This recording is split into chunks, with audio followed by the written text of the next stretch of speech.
Good evening, Kaligit Africans. Welcome back po dito sa ating YouTube channel. Ayan, nandito na naman nga po ako, si Gandara, ang inyong Kaligit Africans na maghahatid sa inyo ng mga latest na balita and fresh na update tinggal po sa TVJ and Legit Africans.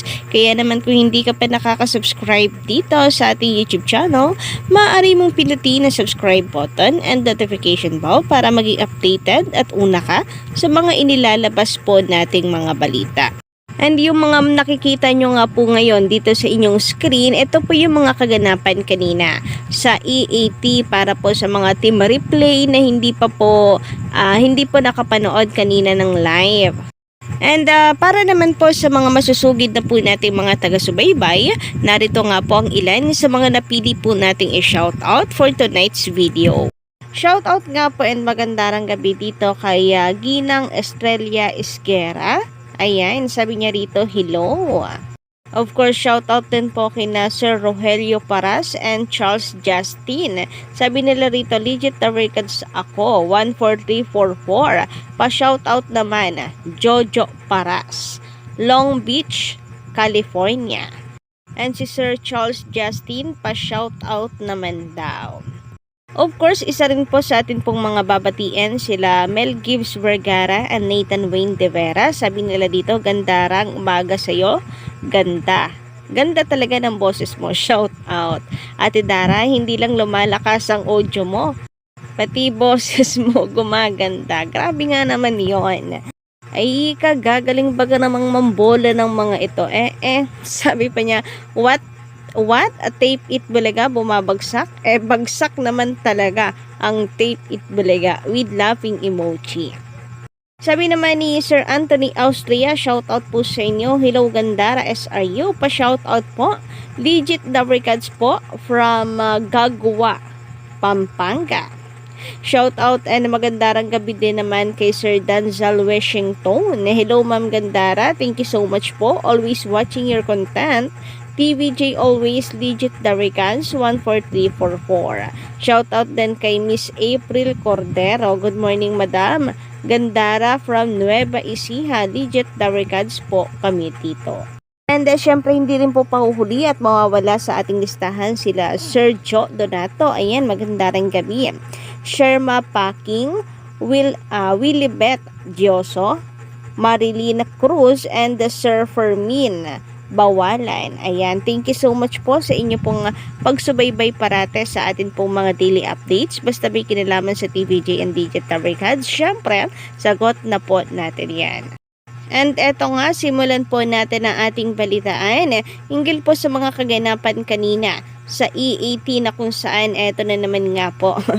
Napakarami na naman po as expected ng commercials ng TVJ. So wala pa po tayong final na listahan ng commercials po ng EAT kanina, pero base sa observation natin kanina, napakarami po ng kanilang commercials. Kasi ang haba po talaga. Yung iba nga po naiinip na raw sa sobrang daming commercials, pero okay lamang po yan dahil more commercials, more na pruweba po na successful and malakas ang EAT. Actually, ngayon nga lang po ako natutuwa and hindi ako naiinip kasi mas lalo kong nauunawaan na it's a good sign pala na marami pong commercials, lalo ng isang show na alam naman po natin na nagbibigay tulong sa atin pong mga kababayan kagaya po ng EAT. So, mas maraming commercials, mas marami pong matutulungan and patunay na sila po ay tunay na number 1. Katunayan nga po niyan, Kaligit Africans, bago po magsugod bahay, 32 na po agad ang kanilang TV commercials. Ayun nga po dito sa isa po nating Kaligit Africans na si Enel Cruz. Shout out and credit po, pahiram po muna ng inyong tweet. Sabi niya, 32 TVC, bago magsugod bahay mga kapatid. Grabe, gulat na gulat po siya and tuwan-tuwa rin. Hashtag legit Davricad. So, sino ba naman pong hindi matutuwa niyan? 32 TVC agad-agad. Grabe nga po yung suporta na natatanggap po ng TVJ. Siyang tunay po na malakas. And napakaganda rin naman po kasi ng episode kanina. Marami nga po ang nag-enjoy at marami din po ang nabitin. Ano, sabi nga nila sana ay paabutin po ng 3 or 3:30 ang EAT. Meron pong paletsyon dito kina Mayor Jose, may pa-t-shirt na naging highlight din po talaga ng sugod bahay kanina. Tapos narito pa, ipinakilala na nga po itong si Nani Nena sa atin pong lahat. And si Paulo pala yung gagawin po na Nani Nena. No, what a twist. Kasi ang ina-expect po natin na nani niya ay kung hindi si Zombie ay si Raisa. At ang kapatid ay si Paulo. Pero mukhang nagkamali tayo. Baka mamaya ang maging kapatid ay si Zombie. Nako, kaabang-abang po talaga. Grabe nga magbigay ng twist, no? Yung prediction po natin mali po sa inihayin ng TVJ sa atin. Kaya, another pag-aabang na naman ang atin pong gagawin kung sino ang kapatid ni Ellen. Sabi nga po dito ay nasa post po ng official TVJ sa Twitter, grabe siya. Mas mukhang amo yung Nani. Haha, ang saya. So, ilan lang po yan sa mga highlights ng show kanina na talaga naman pong bumuhay sa atin pong mga dugo. So, ayan, nakilala na po natin si Nani Nena. And totoo yung sabi niya, no? Mukhang amo pa raw itong si Nani. Grabe nga naman.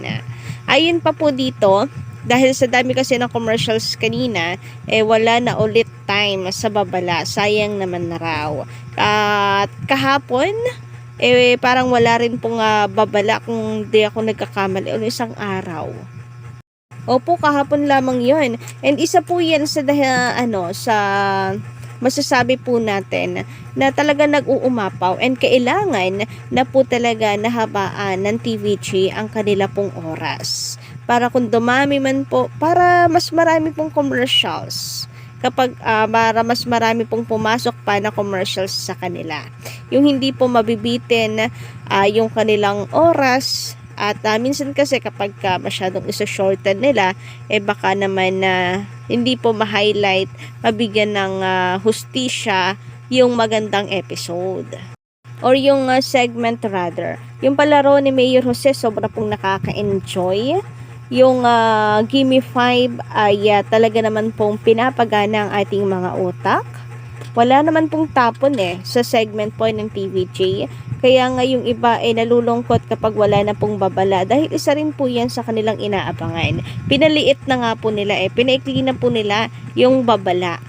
And kung mapapahaba po ng TVJ yung kanilang oras, sa kanila pong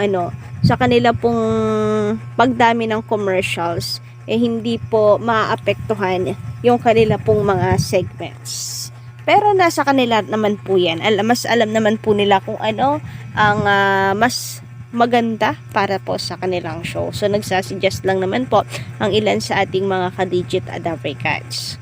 Samantala, ayon dito kay Winjob, hay Gandara, kasi ang goal lang naman ng EAT mabalik sa kanila yung title. Wala na silang pake sa mga issue na walang kinalaman sa show nila.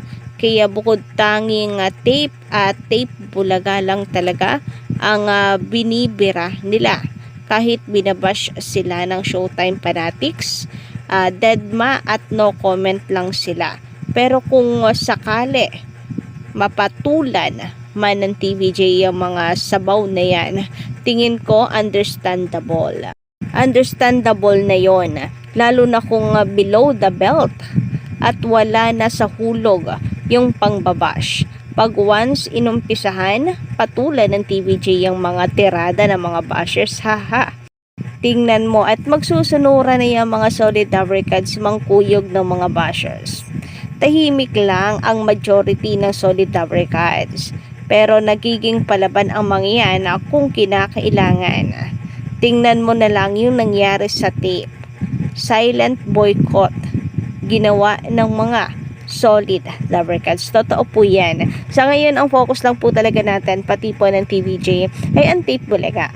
So, ano man po sinasabi ng mga, ng mga bashers or panatiko po nitong Showtime, tahimik lang po ang TVJ. Pero kapag ka masyadong below the belt na, nako baka mamaya, pag pinatulan sila, sasabihin na naman nila, ang attacker, ang TVJ, sila naman po yung atake ng atake.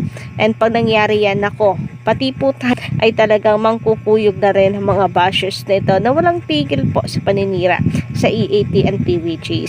Sabi naman, Pane Munoz, hello, lagi po nilalangaw ang Fake Bulaga. Palagi ko po yan inaabangan sa YouTube at sa Facebook ng Fake Bulaga. Pati commercial nila, minsan nga isang beses lang po sila nag-commercial. Kanina 3 beses po, pero inabot parang nasa 60 minutes lang ata sila. Baka po 60 commercials lang. Sabi naman dito ni Sir Divino De Leon, TVJ Solid Lubricants TV5. Sabi naman ni Jonas Eliseo, hanggang di nila pinapalitan pangalan ng show nila at yung gaya-gaya sa mga ginagawa ng EAT, lalo lang nila ginagalit ang mga tao. Kaya hindi sila tatangkilikin ng mga tao. Ilulubog lang sila lalo. Ibalik na nila sa trio yung hawak nilang pangalan. Period.